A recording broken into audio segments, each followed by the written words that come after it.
I always believed the hardest part of love was losing someone, but I was wrong. The hardest part is realizing the person you trusted with your whole heart was never the person you thought they were. This isn't a story about cheating. This isn't a story about heartbreak. This is a story about a man who built an entire life out of lies, not to hurt me, but to hide from the truth he was terrified to face. And when I discovered who he really was, it didn't just break me. It broke everything I believed about love, trust, and the kind of pain you only understand when someone whispers, "I need you," while hiding the parts of themselves that could destroy you. This is the story of the man who said he was protecting me while becoming the one thing I needed protection from. I met him on a day that was supposed to be ordinary. A quiet Sunday morning, gray skies, cold wind. The kind of day where nothing big usually happens in life. His name was Liam Carter. He wasn't someone I matched with on a dating app. We didn't meet through mutual friends. We didn't bump into each other at a cafe. We met in a way that felt almost accidental. Like the universe made a tiny crack in my routine, and he slipped through it. It was in a small online community for people dealing with grief and emotional exhaustion. I had joined the group months earlier, but never posted anything. I was a silent observer, reading stories of people whose hearts felt heavier than mine. It made me feel less alone. That morning, for some reason, I wrote a short message. It's strange how I can't explain what hurts. I just know it does. I didn't expect anyone to reply, but he did, within seconds. Pain doesn't need an explanation to be real. Those words hit me right in the chest. They were simple, but they felt like something my heart had been waiting to hear. For a long time, I replied with a small smiley face. "Something tiny, something safe," he messaged again. "I get it, Natasha. Some days feel heavy without a reason. If you ever need someone to talk to, I'll listen." There was something warm about his tone. Not flirty, not needy, just present. It had been so long since someone offered me presents without wanting something in return. So I typed, "Thank you," and that single word opened a door I didn't know existed. "And maybe you are." That evening he messaged again, not in a pushy way. Just a soft, gentle check-in. "Did the day treat you any better?" I told him honestly, "Not really." But it didn't get worse either. He responded, "Sometimes that's enough." We talked for 10 minutes, then 20, then an hour. He didn't ask for pictures. He didn't flirt. He didn't cross boundaries. He asked real questions. "Do you sleep well? What makes your mornings easier? What kind of silence do you prefer? The comforting kind or the lonely kind?" No one had asked me things like that. It felt like he wasn't trying to know my life. He was trying to know me. Days passed. Then a week. Then 2. We fell into a rhythm. Morning messages. Afternoon jokes. Late night conversations where our vulnerabilities felt safe. He would say things like, "I'm not good with crowds, but I'm good with quiet people like you." Or, "You feel familiar, and I can't explain why." Sometimes, he'd disappear for a few hours, but he always came back with a message. "Sorry, life happened. The work swallowed me today. My mind has been loud." And somehow, those sentences made him feel even more human. I didn't realize it then, but slowly, I started waiting for him, for his words, for his presence, for the way he made my loneliness feel less sharp. One night, we talked for almost 3 hours. He told me, "People leave when I get too close." I whispered, "Maybe they weren't your people."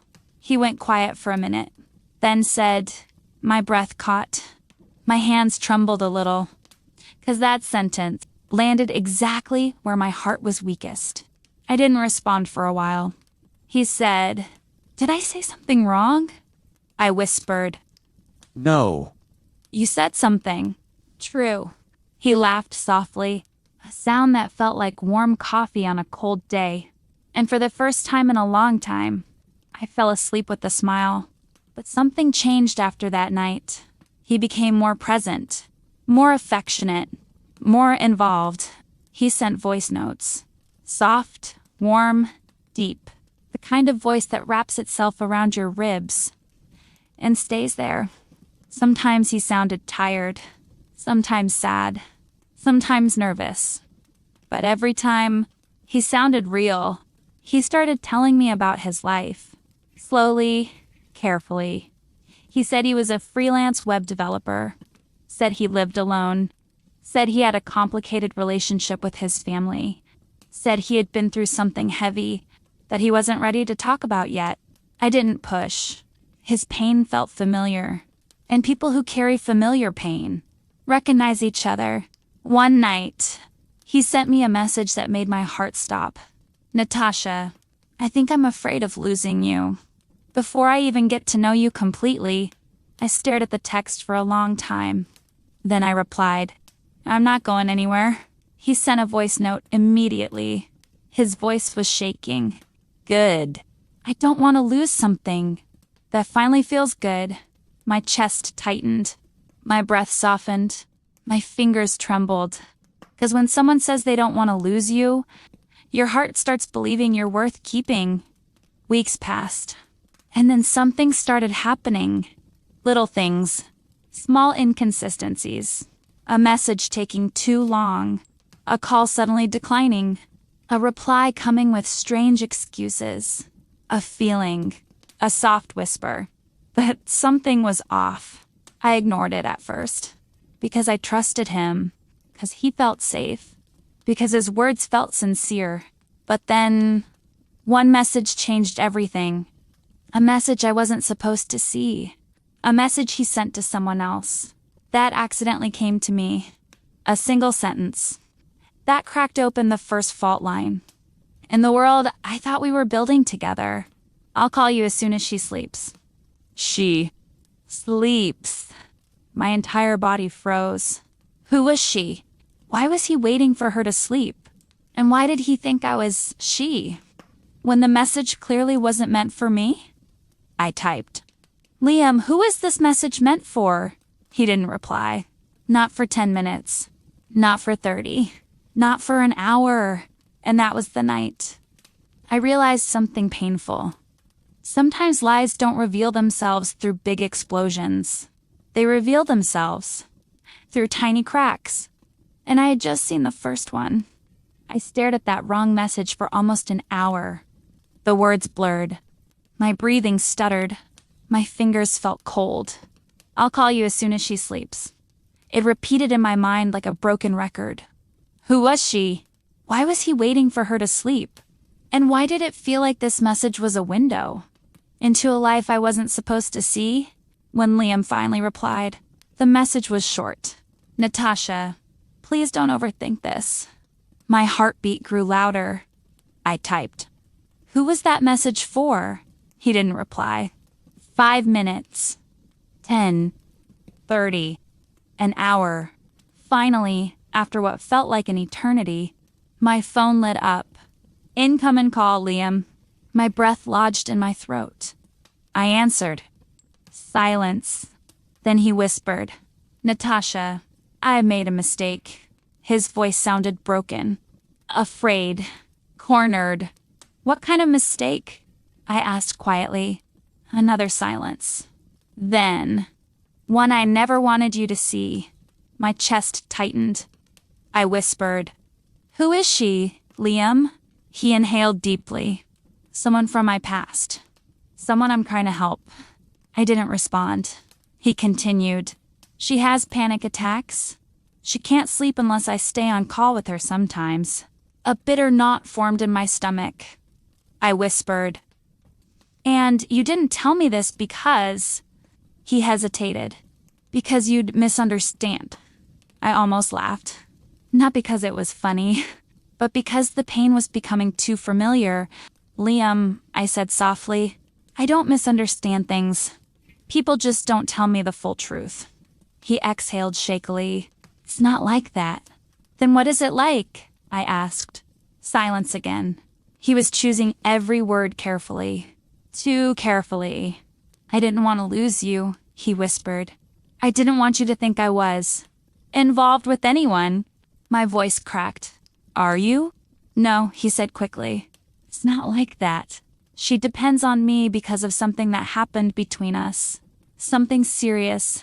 She doesn't have anyone else. Who is she, Liam? He didn't answer. I repeated, firmer. Who is she? Finally, he said. Her name is Mia. A name. Just a name. But the way he said it felt heavy, like there was history behind it. I asked, is she your ex? He hesitated. Too long. Way too long. Yes. My heart sank. And why are you still talking to your ex every night?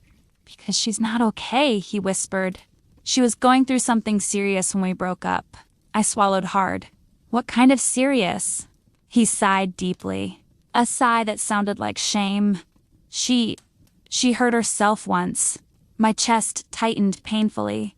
And ever since then, he continued. I've felt responsible. Like if something happens to her, it'll be my fault. I closed my eyes. Trauma. Guilt. Obligation. It felt familiar. Too familiar.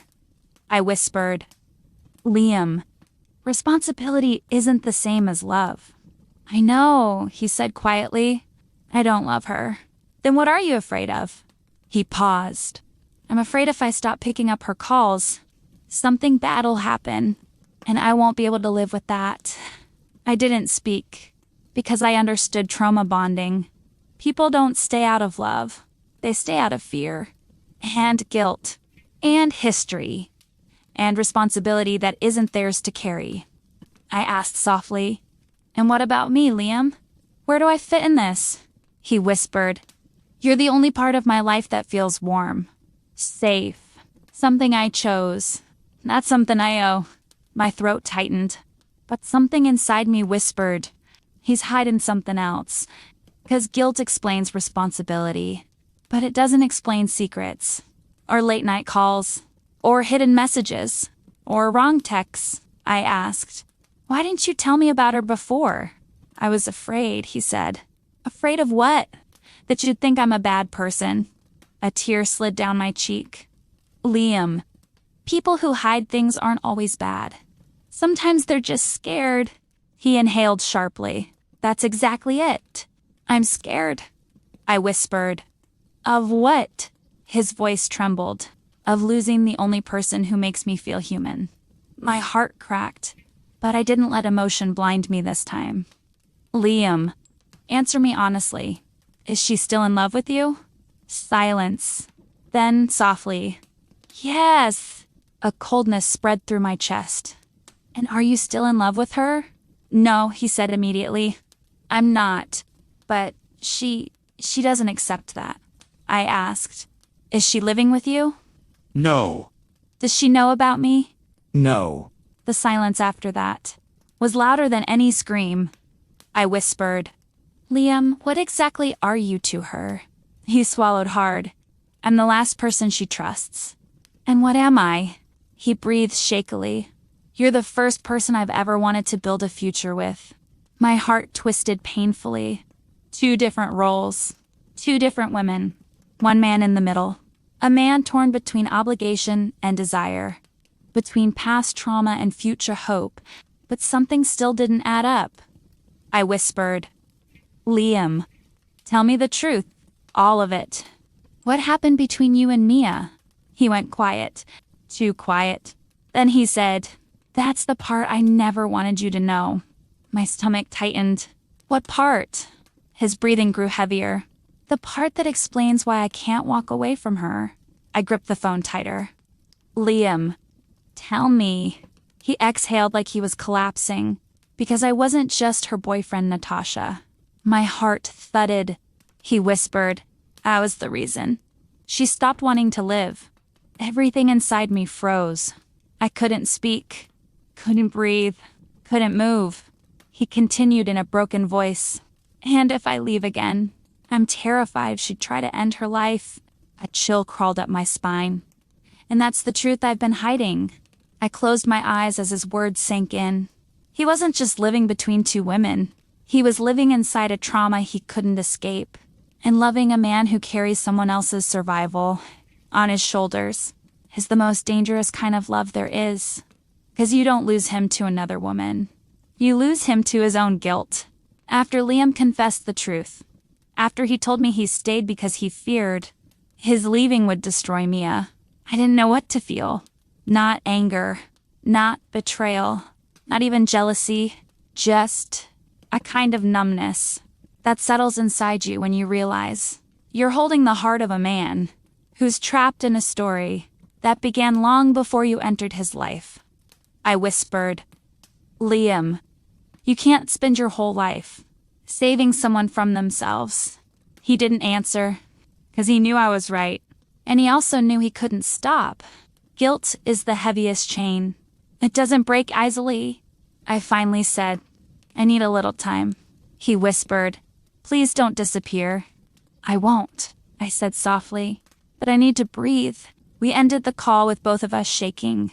I thought that would be the end of it for the night. That I'd cry, think, try to understand. Maybe sleep a few hours. But the universe wasn't done with me yet. 'Cause 30 minutes there, my phone lit up again. A new message. A new name. A name I'd never seen before. Mia. My heart stopped. Her message was simple. "I think we need to talk." My entire body went cold. How did she get my number? Did Liam tell her? Did she find it somehow? Did she hear something? Before I could type anything, she sent another message. "Please, Natasha. I'm not here to fight. I just want the truth." The truth. Always the truth. The one thing everyone wants. And the one thing no one can handle. My fingers trembled as I typed. "Okay, I'm listening." She replied instantly. "Can we talk on a call?" My throat tightened.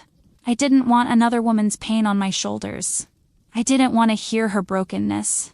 I didn't want to hear this story that made Liam stay with her out of fear. But I typed, "Call me." The phone rang. I answered. The moment I heard her, I understood everything. Her voice was soft, shaken, fragile, like someone who had been stitched together too many times and still had open wounds under the surface. She whispered, "Natasha, thank you for taking this call." I didn't speak. She continued, "I know who you are." My breath hitched. "How?" "'Cause Leon talks about you." My chest tightened. "But not in the way you think," she said softly. "He talks about you like your hope." I closed my eyes. A tear escaped. She continued, "And I talk about him, like he's my last lifeline." My heart cracked. I didn't know what to say. She spoke again. "I'm not calling to ask you to leave him. I'm not calling to blame you. I'm calling because I need to understand who he is. When he talks to you." Her voice shook. "What does he sound like? When he's with you? Is he calm? Is he gentle? Does he seem free?" I swallowed hard. "Yes." My voice broke. She inhaled, voice trembling. "That's the part of him I never get." A silence hung between us, heavy and heartbreaking. "I'm not angry at you," she said.